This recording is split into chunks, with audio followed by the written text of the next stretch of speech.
So when you came out the house, you came out with a AK-47 style rifle? Is that correct?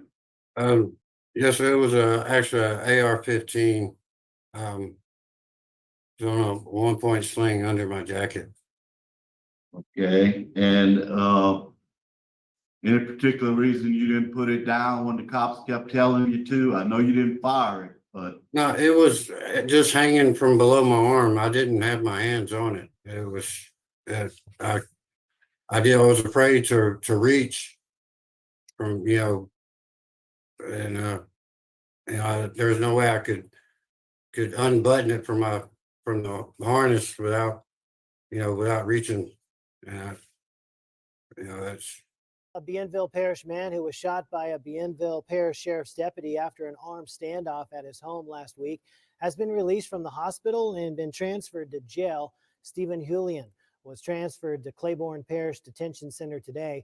Julian faces charges including aggravated assault on a police officer and domestic abuse battery. Now, last week, the Bienville Parish Sheriff's Office's special response team tried to arrest him for allegedly beating a woman and holding her against her will for 2 days. According to the sheriff, Julian made it known he would shoot anyone who went to his house. The team was in the process of getting a family member to call him and get him to give himself up when he came out of the house carrying a high-powered rifle and moved towards the deputies.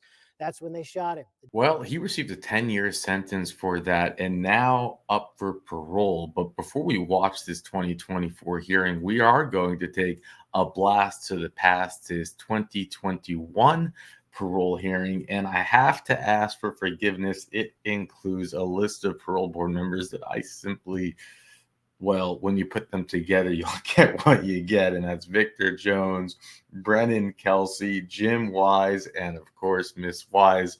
We have Mr. Mirabella in the mix to bring in some form of, I guess, sanity, but it's all I can say is thank goodness we don't have to go through this again. But let's go watch this parole hearing, and I'll unpack it with the details at the end. Stephen Hewlin, DOC number 744291. You're a first-class offender. Parole eligibility date 6/2/2021. Good time date 10/6/2027. Full term date 2/3/2028. 10-year sentence. Aggravated second-degree battery. 2 counts aggravated assault upon a peace officer with a firearm. That sound correct? Yes, sir. All right. Would you answer Mr. Jones, Victor Jones, please?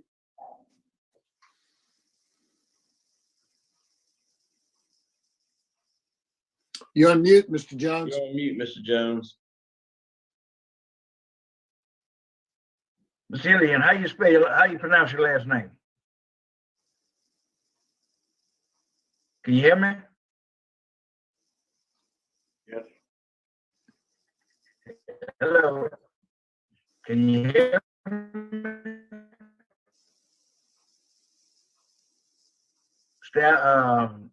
Mr. Chairman, can you hear me? Yeah, we can hear you, Hear Mr. you. Jones. Go ahead. Mr. Huyon, can you hear Mr. Jones? Sir. Yes, sir. You need to speak up. Mr. Huyon, how are you this morning? Oh, mighty fine, sir. Thank you for asking. Good. Look, I'm a little concerned. Tell me what's going on with you the day that all this occurred here. What brought on those charges you faced with him? What's going on with you? I was messed up pretty bad on drugs and had been up for quite a while, and it was just a terrible occurrence. What was your drug of choice during that time? Methamphetamine. Methamphetamine. So you were strung out on meth. Yes, sir. When did all this start? When did the drug abuse start? It went back a while. Initiated with pain pills from a severe wreck I had in 2010, and just went from there. Yeah. Any drug use as a juvenile, as a kid? No, sir. No drug. So all your drug problems started after the wreck, painkillers? Yes, sir. I see you got a college degree. Is that correct? Yes, sir. Some college. Did you get a degree, or you just attending some college? Well, I'm attending Ashland while I'm here, but I have a degree out in the world as well. Okay, so you're doing that while you're incarcerated. Yes, sir. How long you been down for now? How long you been down? A little over 3 years. 3 years on a 10-year sentence. Is that correct? Yes, sir. Yes, sir. How about the anger problems? What kind of anger problems you have? You did anything with your anger problem? Yes, sir. I've done anger management while here for a good time class, as well as substance abuse. Which one of those programs you think have helped you the most since you've been in, that deals with your situation? Both the anger management was greatly helpful, and the substance abuse kind of goes hand in hand with it as well. They're both good classes. So you did have an anger problem, is that correct? Yes, sir. And when did that start? How did that get started, the anger problem? You didn't born that way. No, sir, I was not. A lot of most everything boils back to the accident I was in 2010. I had a severe brain injury, and that is known as as a result of such a head trauma. Give me anger and addiction. What kind of are you doing? Do you have a job currently while you're incarcerated? You working? Yes, sir. Yes, sir. I'm in maintenance. You're in maintenance? Okay. What kind of work did you do on the outside? A lot of fabrication. I was a machinist. Had a degree in drafting, and my last job was as a structural mechanical engineer or junior engineer. So you had a good job making decent money, right? Yes, sir. Okay. And this domestic, one of the charges from a domestic abuse, is that what brought all that on? Yes, sir. Your victim in that, what was that about? Y'all got any kids involved in this? No, sir. No, sir. Just No cheating. kids. Okay, just a girlfriend? Well, she was actually ex-wife. We were married and got divorced, and we were trying to work things out. And in the process, we ended up getting on drugs pretty bad, and just one thing led to another, and here we are. Okay.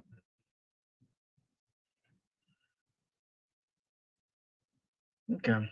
I don't have any other questions this time, Mr. Chairman. Mr. McBella? Thank you, Mr. Chairman. Good morning, is it Hulian? How do you pronounce your name, sir?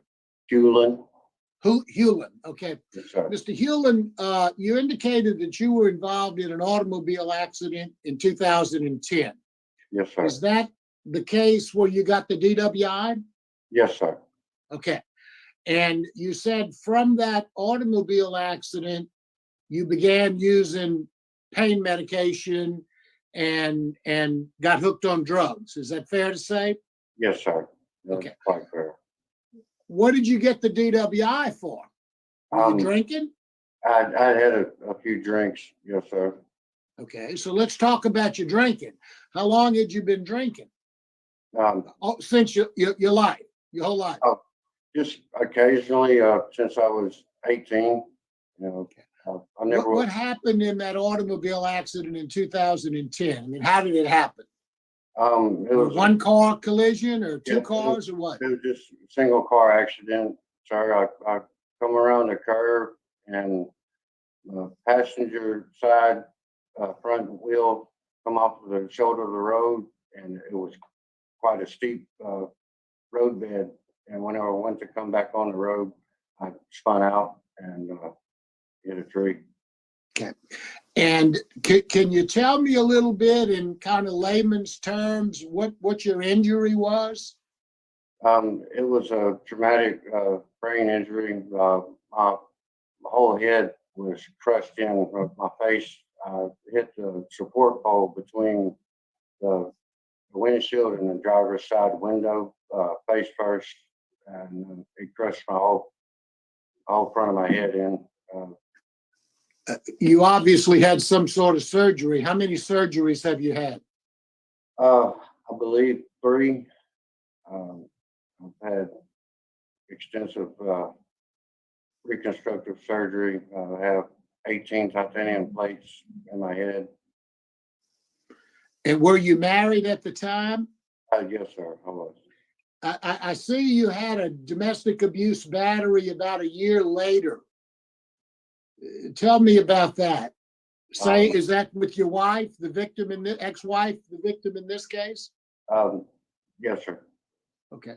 Tell me what happened. Tell me what was going on with you in your life, I guess.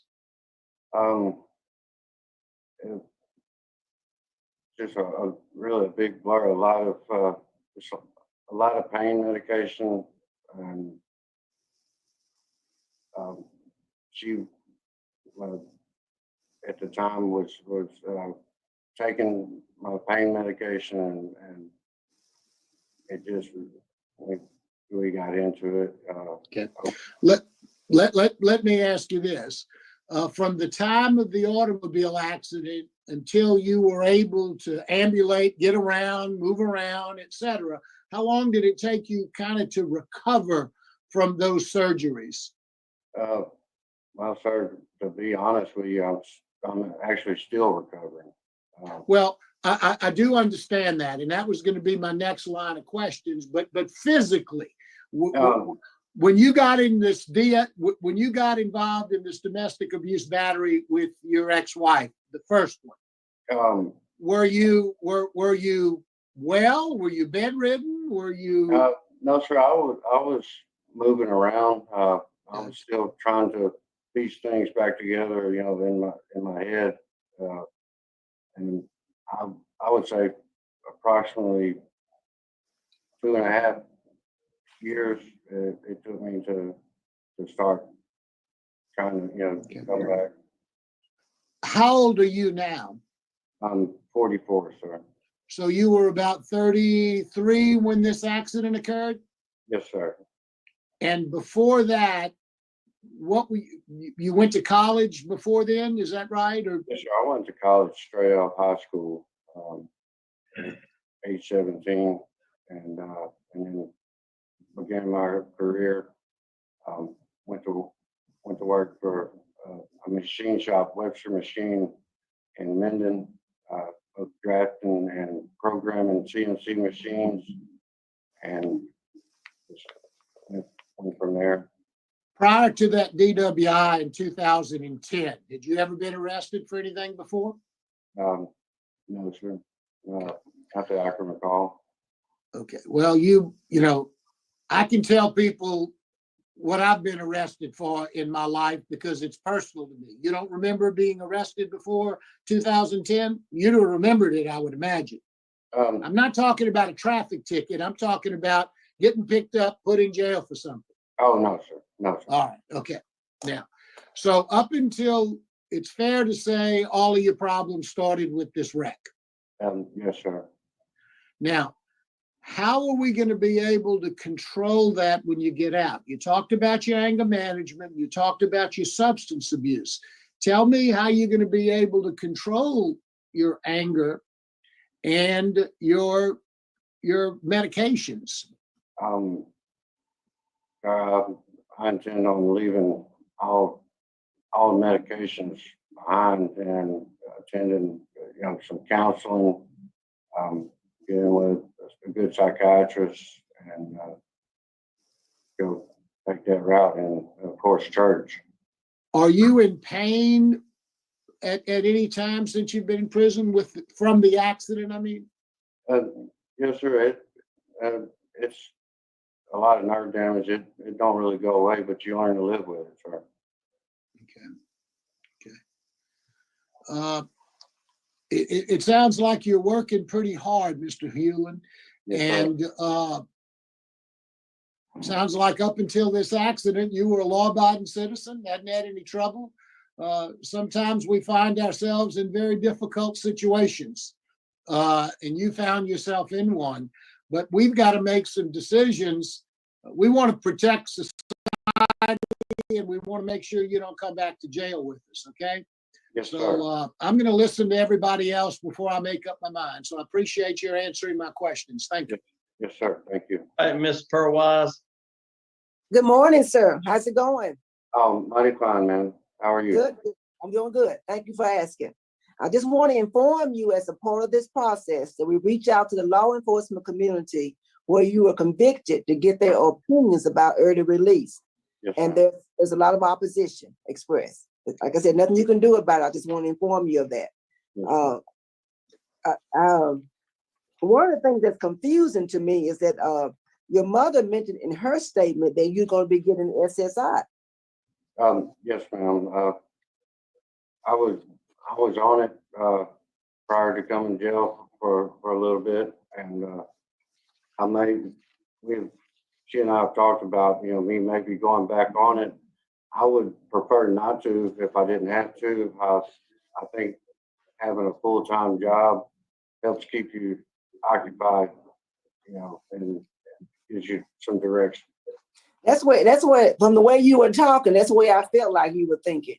So you got on the SSI like in 2010 after the wreck? Yes, ma'am. Yeah, there was a period of time you really could not function. Yes, ma'am. Okay, so we talking about since 2010 you was on the SSI. Yes, ma'am. Well, 2010, 2011, somewhere around there. Okay. Okay, so but now when you were coming up as a child, you were not on SSI.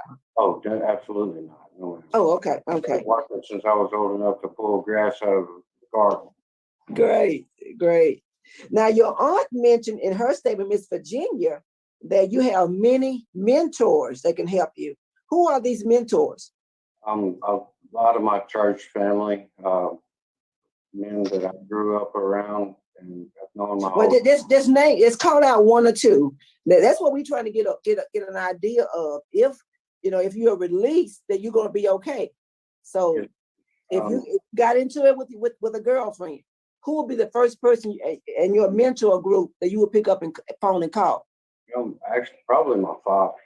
Okay. He and I have always been very close, and we always helped one another out. But you've never called him before. No, ma'am. I've always tried to handle my problems myself, and not get anyone else involved. Well, how do you see that now? A mistake. I should have reached out, and instead of trying to do this by myself. Mm-hmm. What medications are you taking now in these 3 years you've been incarcerated? I take a Prozocin for severe PTSD, seizure medicine. Of course, I started having seizures after the wreck. Mm-hmm. I take phenobarbital, which is a seizure medication, and amitriptyline, which helps, I guess, to relax me, and Buspar and Cymbalta. So you on 5 medications right now? Yes. Okay. Okay. That's all I had, Chairman. Thank you for answering my questions. Mr. Jim Wise. Well, I don't have many questions. I have about 2 I want to ask you. What about your drug abuse problem? How long have you been in rehab? How long did you stay in rehab? Since you've been incarcerated this time, anger management and drug abuse, what have you done?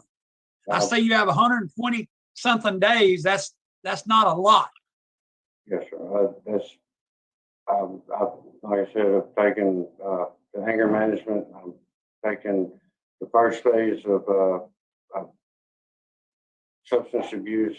I'm currently in the second phase, which is the remaining part of it, of substance abuse. And as far as being rehab and anger management, since the day I was put in jail, I've been going through that. You know, I understand that, but you went through the first phase only, right? of substance abuse. Yes, Substance sir. abuse.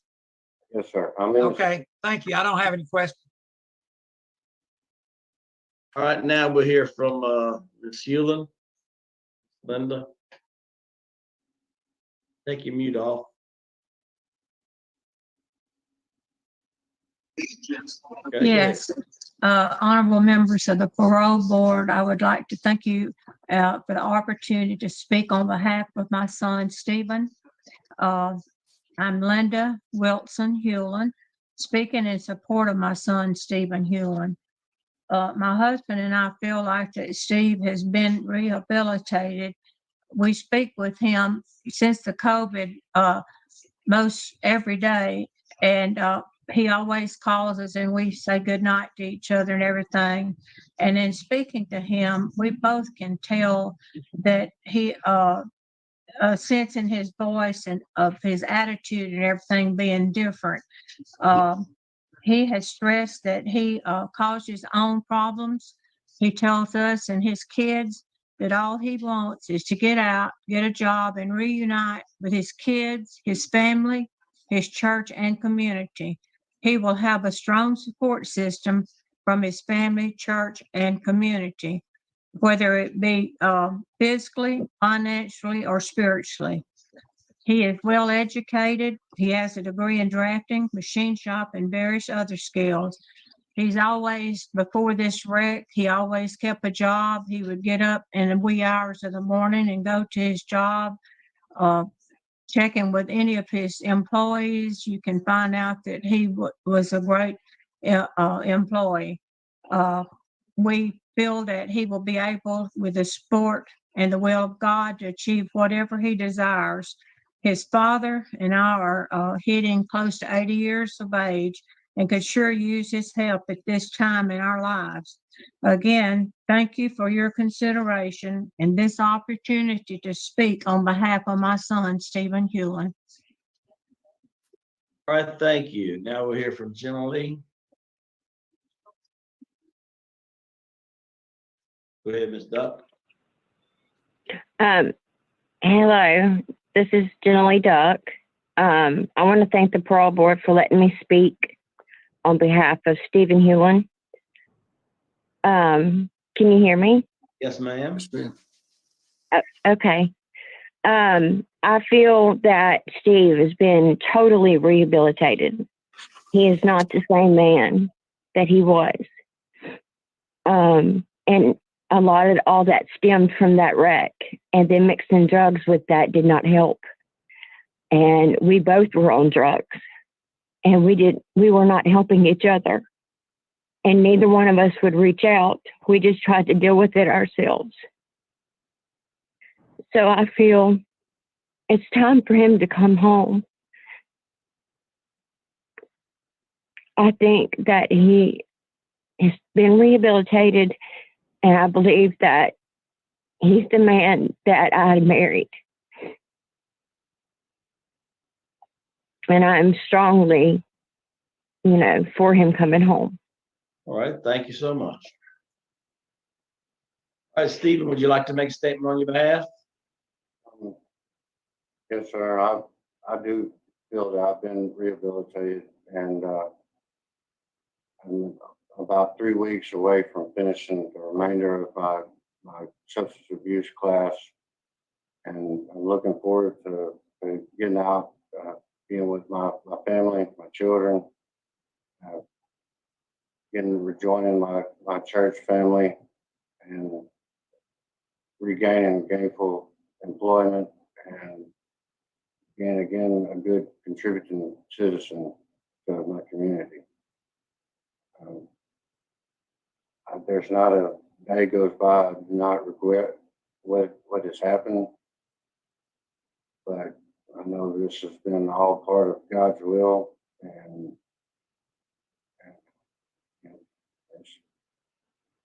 I'm just grateful that y'all giving me consideration for parole. All right, thank you. Thank you. Is the panel prepared to vote? Mr. Mr. Chairman, I'd like to ask him a couple more questions, please. What's that? I'd like to ask Mr. Hewlin a couple more questions. Okay. Mr. Hewlin, Yes, sir. the encounter you had with law enforcement that day, Yes, sir. what would you say to them today? Well, I was growing up, I grew up with law enforcement and military, and I have the utmost respect for law enforcement. I regret gratefully what happened, and you know, I would beg their forgiveness. I mean, a lot of those guys are my friends, and I support. I have no ill will towards law enforcement in any way. They put their life on the line every day to serve and protect, and it's an admirable job that not many people can do or will do, and I have a lot of respect for them. Okay. Thank you, sir. Thank you. Mr. Chairman, can we go into executive session just a minute? The motion for executive session. I second. Got a second? Roll call, please. Mr. Jones, Yes. Mr. Marabella, Yes. Mr. Kelsey, Yes. Miss Pearl, Yes. Mr. Jim. Yes. We'll be right back. All right, I think we're back in session. Panel's back in session. Panel prepared to vote. Yes, sir. I'll go ahead and vote first. Look, hey, got a bad background. Hey, the charges don't look good. Obviously, you've been doing some good work. You're staying out of trouble, doing good things. You have some support. You have some victims now supporting you. I am in the medical field, so I'm acutely aware of traumatic brain injuries and acutely aware of conditions that come into play with your type of condition. Look, like I said, you have a college degree, doing a lot of good things. Today, my vote would be I would vote to grant your parole after you completed the substance abuse. The substance abuse has got 3 or 4 more weeks after you complete it in there. You have a good institutional record, low tiger. My plan would be to have a curfew from 9 p to 6 a unless you're working. I'd have you have a mental health and a substance abuse evaluation and follow-up treatment there. Obviously, continue to follow your medical diagnoses and your medical treatments. I would want you to NAAA. I'd like to do that at least twice a week, times a week. And then I'd like for you to get with your parole officer at least weekly for the first 60 days. Again, just one vote. That's my vote. Mr. Jones. Mr. Hewlin, can you hear me? Yeah, we can hear you. Mr. Hewlin, I have a law enforcement background, 43 years background. So this is a tough one on me this morning. But I'm gonna take a chance on you this morning. I'm gonna grant under the same conditions as Mr. Kelsey has stated. Good luck to you. Thank you, sir. All right, Mr. Marabella. Thank you, Mr. Chairman. Mr. Hewlin, it sounds like all of your problems arose from this automobile accident. And, unfortunately, life deals us some horrible things sometimes that we have to deal with. As a result of that, I think a lot of these things have trickled down. Prior to that accident, you had a job, you did well, you apparently were very law-abiding. And as a result of that accident, you've suffered some medical problems. And those medical problems compound your ability to be able to do the things you need to do. It sounds like you're working hard to do that. You've got a lot of support. It's impressive to me that the victim in this case has indicated that she wants to see you out. You do have law enforcement opposition. I agree with both Mr. Jones and Mr. Kelsey. I'm going to vote to grant your parole with the same conditions, but I'm just going to urge you and your family and your support. You need to make sure you stay on track because you've got kind of a double whammy. You had an addiction to drugs and you've got some medical issues, and you got to fight both of those fronts, okay? Yes, And sir. I hope you can do it. So good luck to you, sir. Thank you, sir. Ms. Pearl Wise. All right, sir. Mr. Stephen, my vote is the same. My vote is to grant for the reasons already been stated, and I concur with the conditions already been stated. But it's incumbent upon you, Mr. Stephen, to speak up to your mentors, speak up to your parole officer, Yes, ma'am. because you now know what can happen. Yes, ma'am. Well, good luck to you, sir. My vote is to grant. Thank you. All right, we hear from Mr. Jim Wise. Well, you know, I listened to everybody and we had an executive session. I talked to them and everybody seems to be pretty strong that everything's okay. I think you have to have some drug programs. You've been in since 2018 and you've got to have some drug programs. You got opposition from law enforcement. I mean, this ain't no little thing. Y'all got in a gun battle in there and it's just pretty serious. Yes, sir.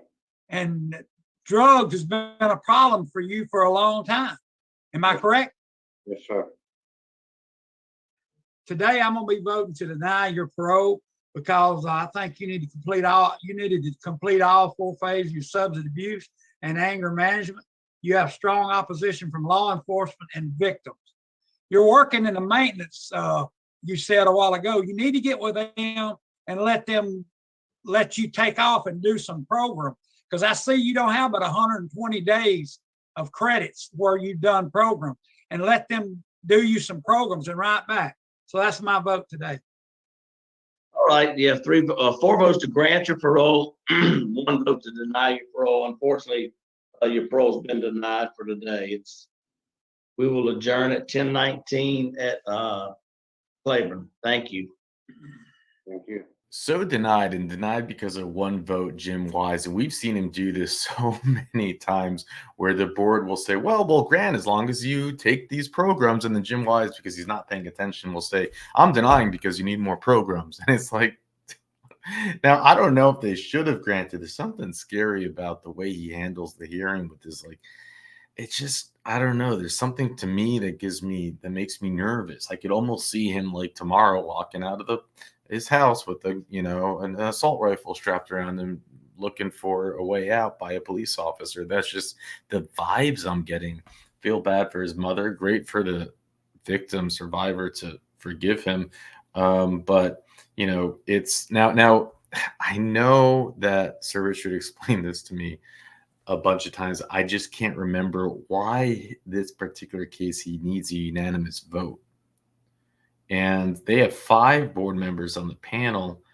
And I think if they had just had 4, if Jim Wise wasn't there, he would have been granted. You don't need 5. But I think on this docket, they were doing commutation or pardon hearings.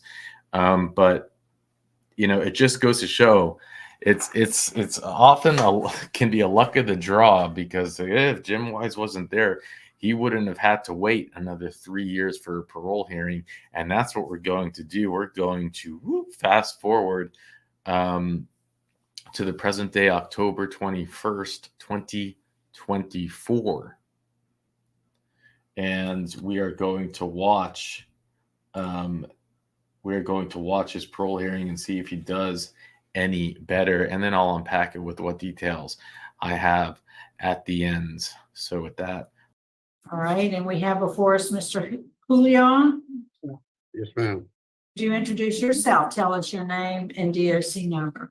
My name is Stephen L. Hewlin, DOC number 744291. And I see there was another officer there behind you. We'd like her I'm to. sorry, I'm the warden, Melanie Moss. All right, thank you, Warden. Thanks for being there. We appreciate your Can I presence ask her a today. question, please? Yeah, What you please. did? I don't see any disciplinary reports in his record. Do y'all have any disciplinary reports on it? We do. I look back and it was like from 2018. Okay, He has no recent disciplinary write-ups. I needed to know. Thank you. Thank you. All right, Mr. Julian, let me read some identifying information into the record. I want to acknowledge, I'm sure you can see on your screen, you have your mother, Miss Linda, along with a neighbor, Nancy Holmes, who is there with your mother. Your Yes, mother ma'am. wants to say some remarks, and we'll ask her to do so at the appropriate time. You are classified as a first felony offender. You were sentenced in Bienville Parish for aggravated second-degree battery and aggravated assault on a peace officer. You have 10 years on each of those counts, but they're running concurrently, so your total DOC sentence is 10 years. Your parole eligibility date has passed. It was June 2nd, 2021, and your good time mandatory release date is February 8th, 2027. Does that sound right? Yes, ma'am. Right. So, Mr. Julian, would you take a moment to tell the panel why what led you to jail, why you're here, and why you believe we should vote to grant you parole? Yes, ma'am. In 2010, I was in a major car accident and sustained pretty bad traumatic brain injury. And from that point, they put me on some heavy narcotics, and I went from, one narcotic to another, and ended up on street drugs and alcohol, and just made a series of bad mistakes, which, I'm truly sorry for. I feel like I've been reformed. I've been a trustee for 5 years here. And I believe I deserve a shot. All right, well, thank you, sir. Before we start our interview, we'd like to hear from your mother, Miss Linda. Thank you so much for allowing me to be here today. I'd just like to start out by saying that Steve has always been kind of our staple for my husband and I. He's always helped us out, and we're both over 80 years of age now, and we would really love to see him come home, because at our age, we're getting to where there's a lot of things we cannot handle around here. And I truly feel like Steve has been reformed. I talk to him quite often, and he assures me that he wants to get out, get a job, be productive in the community and in his church. His children would love to see him come home. They're all grown now, going to college, doing well for all themselves, but they would like for him to be a part of their life. Also, he has the support of family, friends, church, and the whole community is behind him. So I feel like if y'all would give him a chance, there would be no turning around for him. He would go straight and be a good citizen. So I appreciate y'all let me speak at this hearing. And I pray daily that the Lord's will be done. Thank you for your time. Sam, thank you so much for speaking with us today. Mr. Julian, your case has been assigned to Mr. Freeman. Would you answer his questions? Yes, ma'am. Mr. Julian, how long have you served on this charge? 6 years, 8 months, and 19 days.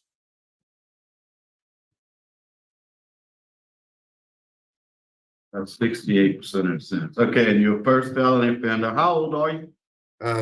48. Okay, I know you said you had that accident. What is your educational level? College. You have college? Okay. Yes, sir. All right. What about Miss Duck? What happened between you and her? I mean, she had some serious injuries. Yes, sir. We were doing drugs and got into a pretty serious altercation, and it just I lost. I guess I lost myself being in the haze of being on drugs, alcohol, and drugs, and unfortunately, she sustained injuries.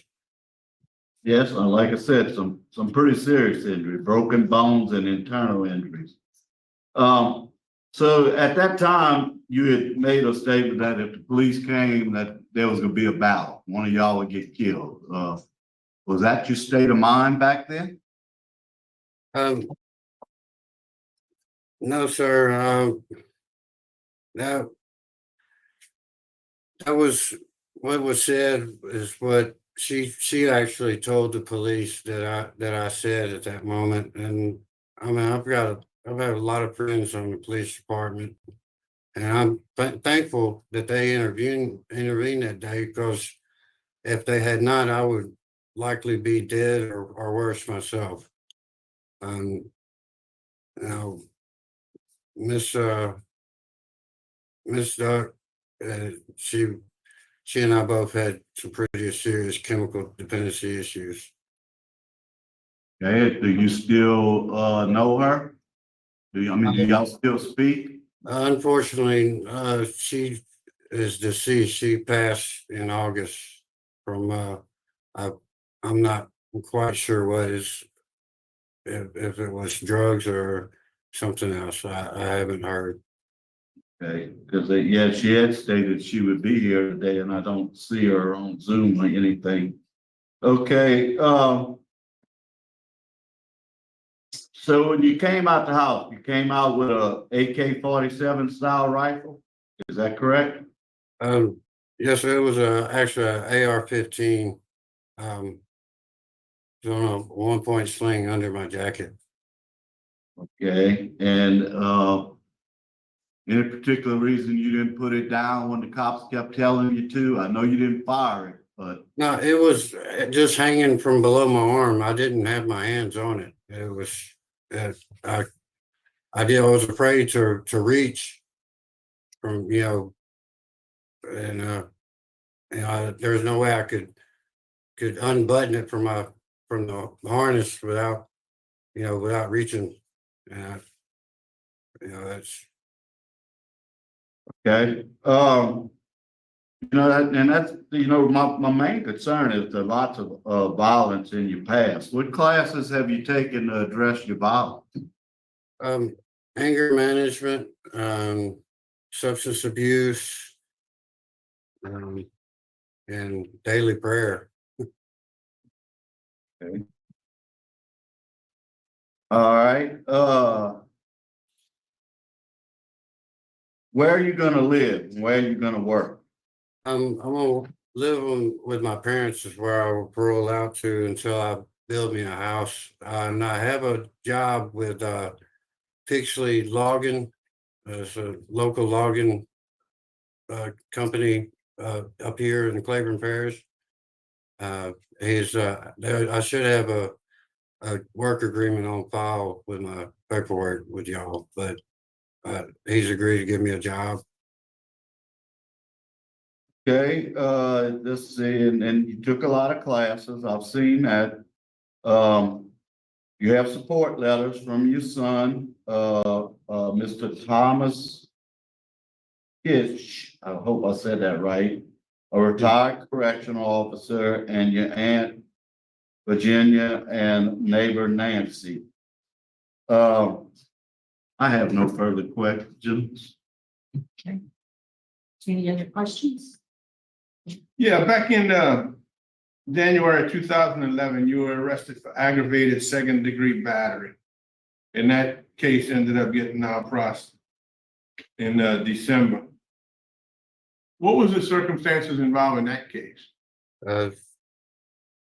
Heavy drug usage and just a disagreement. Duck a victim in that case too? Sorry? Is Duck the victim in that case? Yes, sir. And then I seen you had another aggravated second degree battery in November of 16 that ended up getting dismissed in March of 17. That was another case where Ms. Duck was Yes, sir. and then I see you were denied parole on March 15th of 2021. And one of the reasons was they wanted you to complete anger management. What anger management classes have you taken since March 15th of 2021? Because I don't see any listed in the package I got. We didn't have any other anger management classes here, but you took parenting since. Since then, I've taken parenting. I was in anger management at that time. I hadn't completed the course yet. Yeah, you had. There was just no other anger management classes Yeah. here. Created a LA risk management model in 2020. What I'm asking you is, after you came for your last hearing over here, they denied you and said complete anger management, and that was on March 15th of 2021. Since March 15th, 2021, have you completed any more anger management classes? That's the only anger management available here. So the answer would be, since that last hearing, you have not completed any additional anger management classes, right? That's correct, sir. That's all the questions I have. So you did finish the anger management class. When did you finish? December of 20. December of 20. 2020, okay, all right, Before the last hearing. yeah, okay. All right, I don't see any other questions. Oh, I'm sorry. What was your educational background? How far did you go in college? I had a degree in drafting and design, and was on my way to get an engineering degree, mechanical engineering. Thank you. Have you ever had any any substance abuse, like inpatient substance abuse treatment? Yes, ma'am. I went to a place in Winsboro called Fresh Start for a 7-month program. That was right prior to this, your incarceration, or I mean, to the commission of this crime? Yes, ma'am. Okay, I think we're ready to vote, Mr. Freeman. Okay, Mr. Julian, you've done 6.5 years of a 10-year sentence. You've done pretty well in prison. You've taken some classes. But I think you need a little more. Would you be willing to go to a long-term inpatient treatment in DOC? Most definitely, sir. Okay. My recommendation is to grant parole conditionally on you completing a 9-month DOC inpatient program. And at that program, hopefully they'll still address some anger management and some domestic abuse battery. That really concerned me, those domestic abuse batteries. Yes, sir. It's all the same victim and y'all was together for a long time, but still. So that's my vote today. Mr. Byron? I'm gonna go ahead and concur with Mr. Freeman on that, but I'm gonna add the special condition that after the substance abuse, that you complete an intensive anger management while you're on supervision. Yes, In other sir. words, to do that one before you get out, and then as soon as you get out, you're gonna do an intensive anger management when you get out. Yes, sir. Mr. Tillis? I concur with Mr. Freeman, same conditions. Ms. Ledoux? That was my concern from the beginning when I read your file. I feel like you need some intense substance abuse treatment. I think that will, you doing that before you get out will help you be more successful. My vote is to grant. Yes, ma'am. All right, Mr. Hugon, I do agree after talking to you today. You're pretty honest about what was going on with you. My vote today is the same as my colleagues, to grant you parole, but you gotta complete that DOC substance abuse program before you be released. You understand the special conditions? Yes, ma'am. Okay, good luck to you, sir. Thank you very much. Warden, thank you so much for accommodating us this afternoon. We're going to sign off from your facility. It's 12:29. Thank you All right, much. thank y'all. Well, actually, her class. I'll get with Katie Mullen. She's the transition official at Cato. She's over domestic. So they granted after going to Steve Hoyle, and I think really the biggest problem with all of this is that he only received a 10-year sentence, and that's again the thing with sentencing. Is it because he has all those friends in law enforcement he alluded to?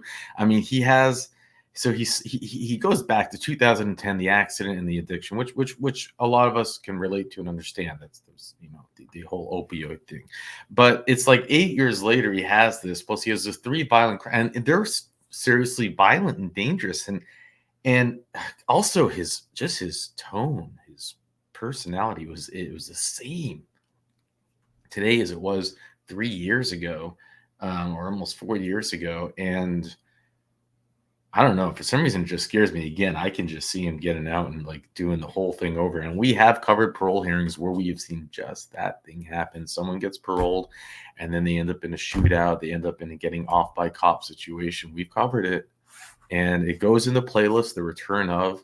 I'm hoping everything's worked out. I'll read to you a little bit more about the crime. Happy for his mother, the poor thing. But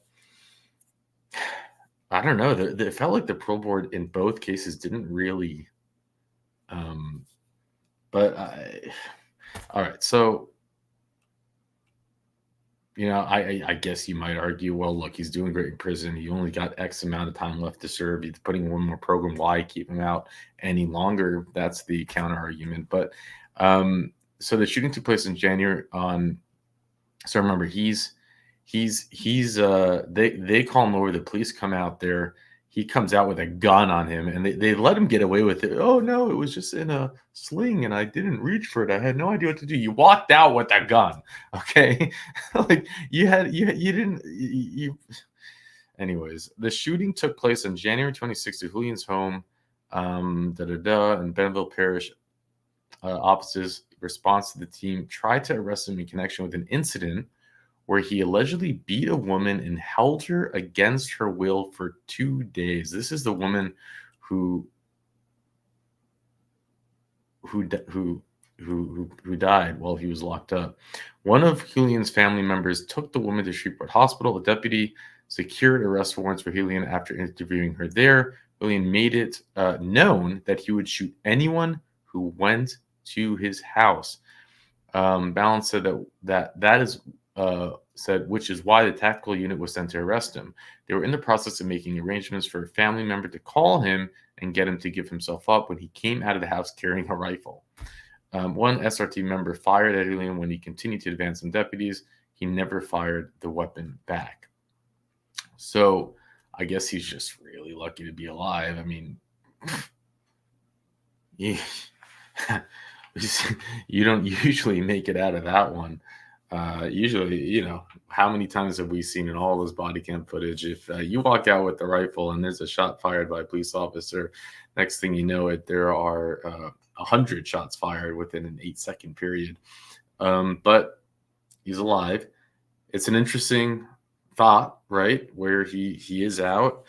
If you remember, the victim initially came in to say that she was happy to have him out. She's since passed. Mother's there. He has the support.